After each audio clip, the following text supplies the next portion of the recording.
Let's make any pepper hot sauce. She's warm.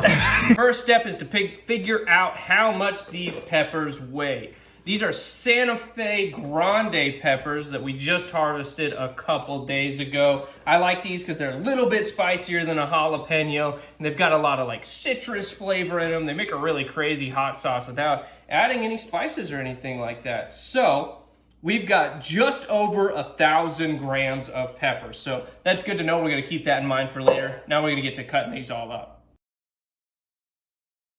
Alrighty, now that we got all the peppers roughly chopped, next thing is garlic. You're gonna want about 1 head of garlic for every 250 grams. So we have 1,000 grams of peppers, 4 heads of garlic. And this is actually elephant garlic. So this right here is just one giant clove all by itself, which I think is pretty cool and is gonna taste awesome in this. So, and again, remember, you don't have to use Santa Fe Grande peppers for this, just what I had growing in the garden, last thing we got out of there.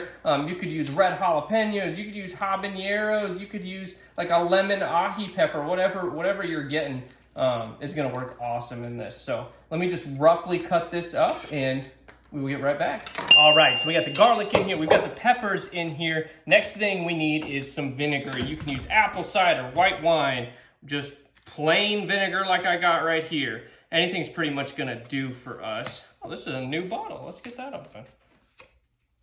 So, and for the measurement, for every 150 grams of peppers, you want 1 cup of vinegar. So we're gonna do about 6 cups in this since we got 1,000, maybe a little bit more.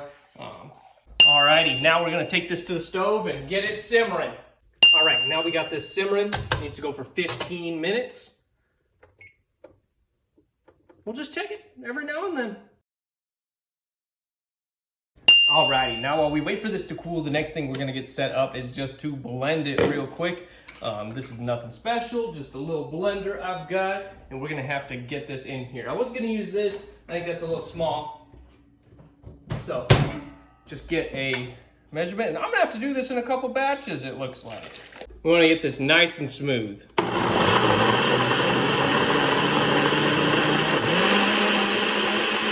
Alright, we've got this pretty smooth now. We're gonna have to do a couple more rounds of this, but we're gonna send it through a strainer here. We wanna get all those seeds, any of the skins and everything, and have a nice, smooth hot sauce. So, pour it in.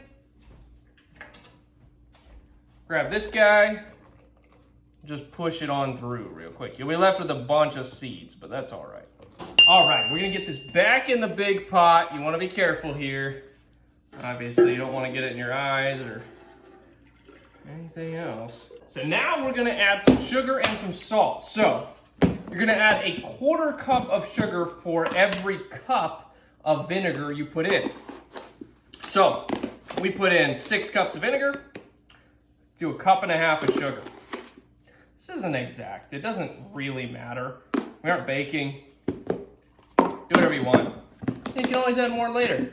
And then we're gonna do the same kind of theory, a teaspoon of salt for every cup of vinegar. We're gonna do 6. I'm gonna do 5 because I like a little bit less salt than most people. Bam.